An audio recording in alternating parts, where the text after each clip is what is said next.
इनकी एक चैनल है, न्यूज चैनल है, तो अभी इंटरव्यू यहाँ पे होगा। एक वाकई शेरनी, जिसको मैं कहता हूँ शेरनी है। मैं बार बार धन्यवाद देता हूँ इस मेरी बहन को, बहुत शक्तिशाली है, हिंदुत्व की आवाज बराबर प्रखर होकर मुखर होकर उठाती है। अपने वापी स्टेशन पे एक मंदिर को तोड़ा जा रहा था, इस मेरी बहन वीरांगना ने शेरनी बन के अकेले ने मंदिर को रोक लिया। ये कितनी बड़ी शक्ति है, इसलिए मैं मातृशक्ति को नमन करता हूं और मेरी बहन से निवेदन करता हूं ऐसे ही लगी रहे। धन्यवाद, हम आपके साथ हैं। आज मुझे इस कार्यक्रम में मैं तुषा और मयंक दोनों मेरे छोटे भाई हैं, इनके लिए भी मैं दो शब्द पहले कहूंगी। इन दोनों को छोटा मत समझिए आप, ये बहुत बड़े लोग हैं, छोटा पैकेट और बड़ा धमाका जिसे कहते हैं। इनकी एक बार मैंने तुषा की एक आवाज, एक भजन सुना था, उसी दिन से मैं इसके फैन हूँ। और शायद वो दिन और आज का जो दिन है, हम हमेशा से आज भी जुड़े हुए हैं। इसी को कहते हैं जुड़ना। देखिए, जुड़ना दो तरीके से होता है। एक होता है कि आप यूं ही किसी से जुड़ जाइए, सही है, एक भीड़ के लिए, एक नाम के लिए, अपनी पहचान के लिए। लेकिन किसी से अगर आपको लगाव है और आप वाकई में जुड़ना चाहते हैं तो दिल से जुड़िए, ना कि दिमाग से जुड़िए। जो दिल से जुड़ता है वो बहुत लंबा चलता है, जो दिमाग से जुड़ता है वो सिर्फ खेल खेलता है और अपने मतलब के लिए जुड़ता है। तो मेरा आप सभी बहनों से, भाइयों से अनुरोध है, मुझे बहुत अच्छा लगता है जब कभी भी कहीं पे भी इस तरीके का सनातन धर्म के प्रचार प्रसार का कोई भी कार्यक्रम होता है, तो पता नहीं क्यों मेरे अंदर एक अजीब सी ज्वाला वाकई में दहक उठती है, जो कि मैं इन सारी माताओं और बहनों से कहना चाहती हूँ कि आज की जो समस्या हमारे देश में चल रही है, आप लोग सभी जानती होंगी। और माफ करिएगा अगर मैं कुछ कटु शब्द भी इसमें कह जाऊं तो। हम हिंदुस्तानियों की सबसे बड़ी कमी क्या है पता है? हम सोचते हैं लोग क्या कहेंगे अगर हम कुछ करेंगे तो, लेकिन लोग तो कहते रहेंगे, उनका काम है कहना। आपका काम है अपने काम को, अपने कर्तव्य को आगे लेके चलना। यहाँ पे जितनी माताएं बहनें बैठी है, हर एक नारी अपने आप में एक शक्तिशाली नारी है। आपको केवल और केवल अपनी शक्तियों को पहचानना है, अपनी बेटियों को, अपनी बहू को, अपने आप को भी। वो नारी की जो शक्ति है, जो हमारे पूर्वजों में भी एक इतिहास रचा गया है, झांसी की रानी के नाम पे, अहिल्याबाई के नाम पे, और बहुत सारी और भी महिलाएं जिन्हें मैं नमन करती हूँ। शायद उन्हीं के वंशज की वजह से आज मुझे ये वाणी मिली हुई है, जो मैं आप लोगों के बीच इस तरीके का संदेश दे पाती हूँ। मुझे बड़ा दुख होता है ये जानकर, जो हमारे घर की लड़कियां हैं, माफ करिएगा वापस मैं अपने शब्दों को बोलती हूँ, हम उन्हें क्या सिखा रहे हैं? माताएं अपने बच्चियों को क्या सिखा रही है? मुझे कोई बताएगा?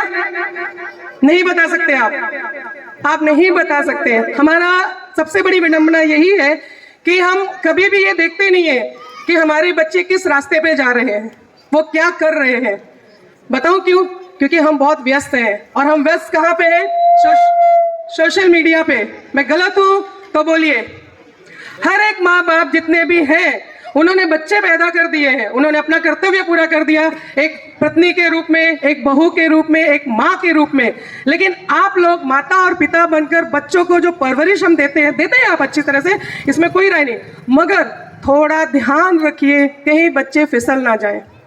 नजर रखना एक अलग बात होती है, ध्यान रखना एक दूसरी बात होती है। बच्चे कब भटकते हैं पता है आपको? जब वो भ्रमित होते हैं, जब उन्हें ये पता चलता है कि उनके स्वयं के माता पिता, भाई बहन, नात बात, रिश्ते नात उन्हें समय नहीं दे रहे हैं, तो वो बाहर ढूंढते हैं लोगों को अपने मन की बात कहने के लिए। उनके पास बहुत सारी चीजें होती हैं, क्योंकि मैं छोटे से लेके बड़े बुजुर्ग सभी मेरे दोस्त हैं और मुझे बहुत अच्छा लगता है। तो वो कहते हैं कि हम किससे कहने जाए, क्योंकि मेरी माँ बिजी है पड़ोसी और मौसी के चापलूसी में। सॉरी मैंने बोला ना, मैं बहुत कटु शब्द बोलती हूँ।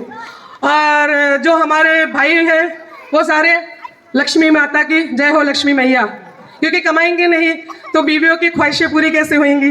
इस महंगाई में बच्चों की भी डिमांड कैसे पूरी होंगी? उनकी भी गलती नहीं है, लेकिन इसमें माताओं की थोड़ा आप लोग रिक्वेस्ट करती हूँ कि बच्चों पे थोड़ा टाइम निकालिए। आप मोबाइल को टाइम दीजिए, मगर मोबाइल में भी सीखने लिए कितना कुछ है, आप वहीं से सीख करके वहाँ अपने बच्चों को सिखाइए। ये इस पे आप आज से कुछ कोशिश करेंगे आप लोग? एक घर में एक नारी, एक इंसान ने अगर ये पहल कर दिया ना, मैं आपको डंके की चोट पे कहती हूँ, हमारी बेटियां भ्रमित नहीं होंगी। लव जिहाद जैसा मैटर हमारे देश में नहीं होगा।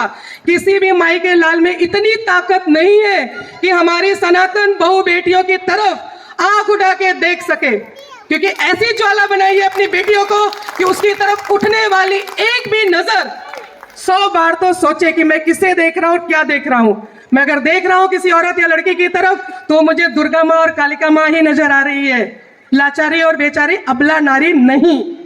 हमारे देश में सनातन धर्म को जितना हमको बढ़ावा प्रचार प्रसार करना है, उसी के साथ में हमें महिलाओं को बहुत जागरूक होना है, अपने आप को मजबूत बनाना है। आप क्यों बेचारी बनोगी, क्यों? अपनी शक्तियों को पहचानो, आप कुछ करो, अरे कुछ तो करो, कुछ करो। हर एक इंसान में कोई ना कोई गुण होता है। ये सिंगर है, गाते हैं, इतना लोगों को भजन भक्ति में अपने लीन कराते हैं, हम नाचते झूमते हैं। मैं लड़ती हूँ मैदान में बिना वजह के, ये क्यों आती है, ये क्यों यह करती, ये क्यों। अरे भाई, मुझे अच्छा लगता है लोगों की मदद करना। कुछ तो सुधरेगा समाज, बातों से नहीं तो लातों से, लातों से नहीं तो शब्दों से, शब्दों से नहीं तो फिर कानून से।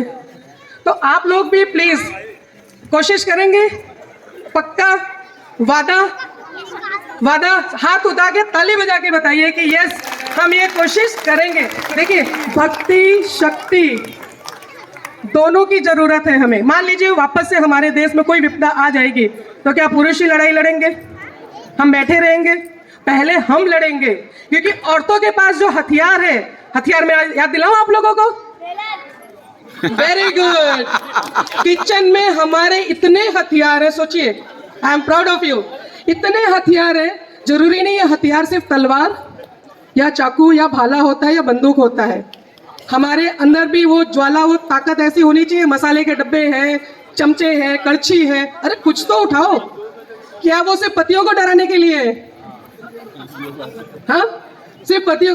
तो आप सोचो, जब आप एक अपने अपने पति को डरा लेते हैं कि जो चाहिए वो मनवा लेते हैं आप लोग, तो आप ये सोचो कि अगर आप एक पे हावी हो गए तो ऐसे 100 पे हो जाना जब आप विपदा आए तो। मैं शायद बोर तो नहीं कर रही हूँ सभी को? ठीक है, मैं अपनी वाणी को विराम देती हूँ। वापस से आप संगीत में का आनंद लीजिए तुषार और मयंक के साथ। Thank you very much. Thank you so much, Dev. Thank you so much.